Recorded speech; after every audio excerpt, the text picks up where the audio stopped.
This video is sponsored by Paradox Interactive. Hey everybody, it's PartyElite, and today we're taking our first hands-on look at Age of Wonders 4. It's set to release on the 2nd of May, and you'll see more videos on this channel releasing on the 22nd and 29th of April, closer to that release date, so you might want to subscribe to keep up with the game pre-release and afterwards too, of course. Today we're going to be digging through the faction creation and customization process, and we're going to be digging deep, so grab a snack, sit back, and feel free to flip through the timestamps down below if you're looking for something specific. Without further ado, let's begin. Form, body, mind. Once you've picked or customized the realm in which your campaign will take place, editing its geographical features, its climate, its inhabitants, and its indigenous people, alongside additional miscellaneous modifiers of which there are a multitude to pick from, you'll need to pick a faction to play as. Whether you decide to edit an existing faction or you decide to build one from scratch, you'll be able to customize everything from the species of your people right down to their cultural traditions. Every decision you make will have aesthetic and mechanical consequences that greatly impact your playstyle. The first order of business is to pick your people's species, or form, to determine what they look like, and though each option has a default combination of body and mind traits that provide modifiers, you can swap them out as you desire to craft your own narrative. This allows you some flexibility in terms of playstyle, whether you want to stick to conventions or break them as you wish. So, let's discuss the three elements you can mix and match here separately. First, the form. There's the dwarfkin, then there's the elfkin, feline, goblinoid, halfling, human, molekin, orcoid, ratkin, and toadkin. Next, we have 14 body traits to choose from. Bulwark further upgrades the benefits derived from a unit entering defensive mode in combat. There is already a base increase to defense and resistance as well as an immunity to flanking, but with Bulwark, those buffs are doubled. Fast recuperation helps your units recover HP more quickly after combat, while Hardy simply adds more HP to begin with. Keen-sighted increases the accuracy of physical ranged attacks and magic attacks, while Quick Reflexes makes your people harder to hit from range. Resilient provides a boost to defend against negative status effects like burning or frozen, whereas Resistance helps reduce non-physical damage. Resolute reduces the duration of negative status effects by 1 turn, which can be a matter of life and death in particularly tight battles, while Strong increases the physical damage output of units in melee and from range, with Tough increases the defense to reduce physical damage taken instead. Finally, we have the 4 mounts. Each one grants a boost specifically for your mounted units with no impact for non-mounted units, meaning you'll only want to take these if you're building a faction that relies primarily on mounts.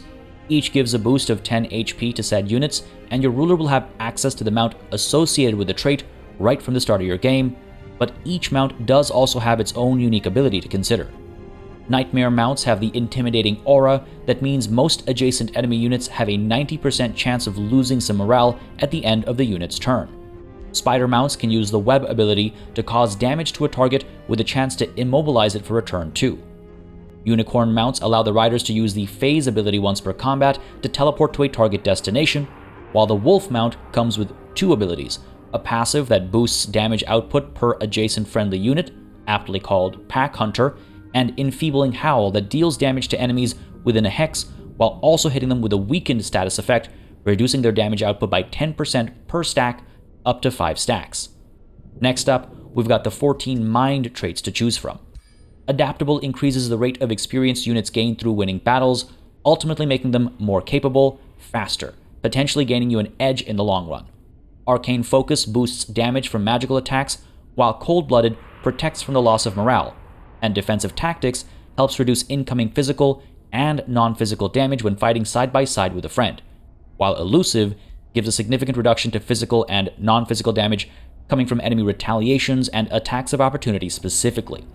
Fast Initiative means your units can get further during the first turn of battle, significantly improving their chance of securing better terrain or flanking opportunities, while Ferocious greatly increases damage output during retaliation attacks and opportunity attacks specifically. Overwhelming Tactics increases the likelihood of adjacent allied units scoring critical hits, giving a 50% increase to damage output for said critical hit too.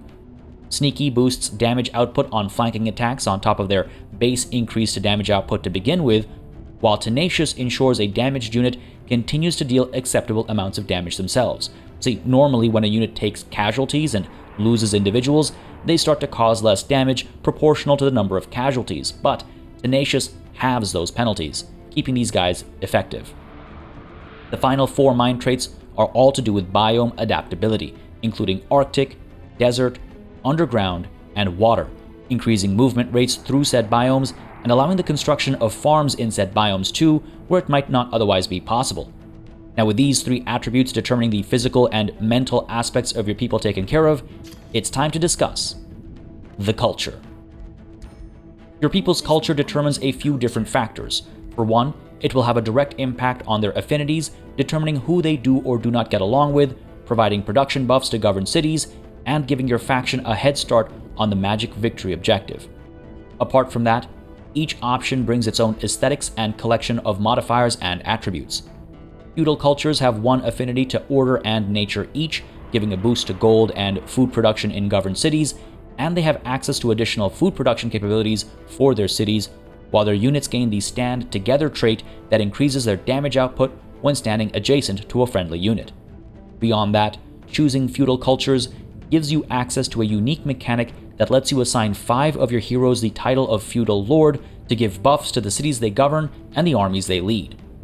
Barbarians have an affinity to chaos and nature, bolstering the production of draft and food in governed cities, where draft is the resource used specifically to recruit units, separate from production, which is used to build structures.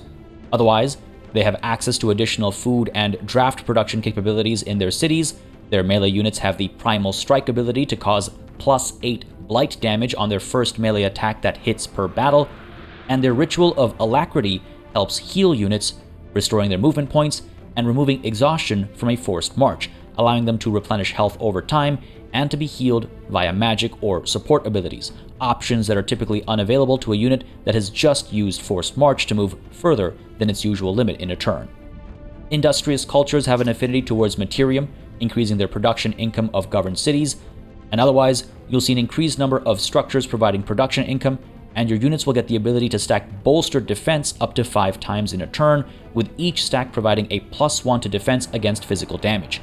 Finally, industrious cultures gain access to scout prospecting, allowing them to use the prospect action on provinces that match appropriate designations in order to acquire production, gold, or a hero item. High culture has an affinity to order, with governed cities producing more gold, and their buildings bolster stability and knowledge income, helping avoid rebellion and dissent on one hand, and helping make progress through the tech tree on the other.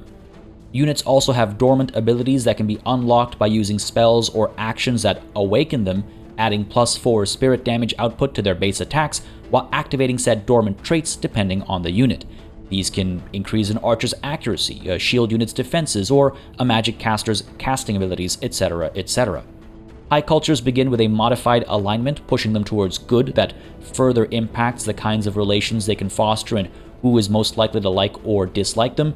And what's more, the alignment agenda mechanic means high cultures glean benefits from alignment, be it pure good, neutral, or pure evil, as shown on screen.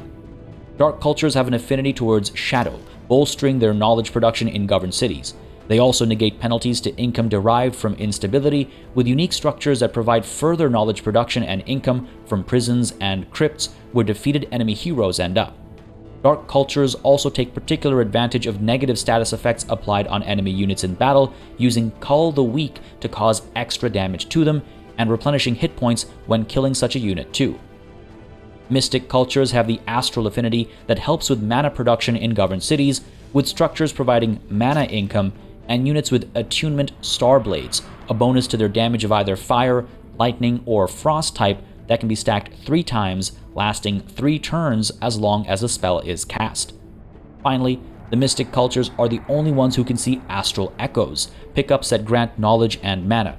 As you can see, the culture you choose won't just impact who you get along with and what your buildings produce, but it'll also give you the ability to use certain game mechanics that others don't have access to, both on the campaign map and on the battlefield.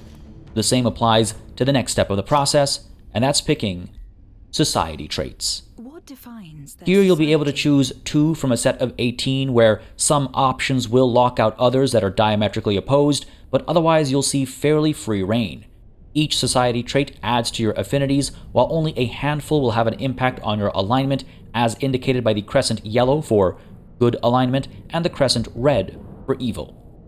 Chosen uniters earn more from vassals, have additional whispering stones with which to improve relations with free cities, and have higher ranked shield and polearm units while starting with an extra unit of either type. Devotees of good increase levels of stability and imperium per level of good alignment while getting improved support and polearm units too, starting with an extra unit of either type. Imperialists see stability and gold income bonuses for their capital cities and cities adjacent to it, while also starting with a larger capital city by 1 extra population.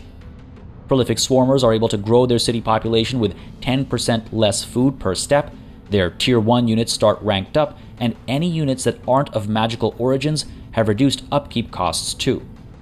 Ritual cannibals can eat the corpses of fallen foes and friends in battle to recover some HP, and cities closest to a battle gain mana and food based on the tier and number of non-magical units that were killed or lost in said battle. Ruthless raiders, meanwhile, get gold and draft at the city nearest to battle, calculated based on the tier and number of units killed or lost. They also start with 2 random hero items you can equip for buffs to your hero character specifically. These can unlock additional abilities, attacks, and more. Ancient Wise Ones are able to more cheaply acquire a random skill from a newly unlocked tome, and they start the game with a random technology already unlocked. Gifted casters are able to perform more magic on a campaign map and battle map level, and they start with an extra combat spell unlocked too. Mana channelers are able to use summoning spells at a reduced mana cost, and any units of magic origin, such as summoning, start with a higher rank. To that end, the faction will start with an extra free magic origin unit. Adept settlers start with a larger city cap, able to avoid penalties from going over the limit for just a little bit longer, and they're able to found cities more cheaply and with an increased starting population too, with the capital city itself starting with a bonus population. Experienced seafarers get more gold, food, and draft from their fisheries, with naval units being cheaper to both recruit and maintain, while also starting at +2 rank. Fabled hunters gain more from clearing out a variety of campaign map features, and ranged units and skirmishers start with +1 rank with an extra ranged unit at hand from the start. Great builders get more gold from quarries, and they're also able to build province improvements much more cheaply. Their capital starts with a workshop to boost production and draft income, and it also starts with stone walls for defenses. Runesmiths are able to more cheaply research unit enhancement spells, with said enhancements costing less to maintain as well. On top of that, shield and polearm units are recruited with +1 rank, and the faction starts with an extra 1 of either type. Wonder architects are more cheaply able to annex wonders that you find when exploring the campaign map, and their cities generate more production for each such annexed wonder, with a nearby ancient wonder cleared for you at the start of your campaign.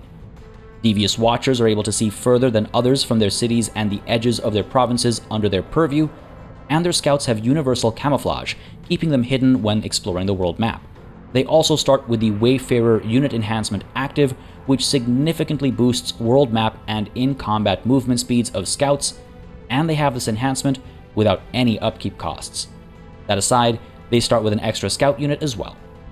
Powerful evokers see battle mage and support units starting with +1 rank, providing extra combat casting points at the start of battle to provide for more spell casting, and they start with an extra battle mage or support unit too.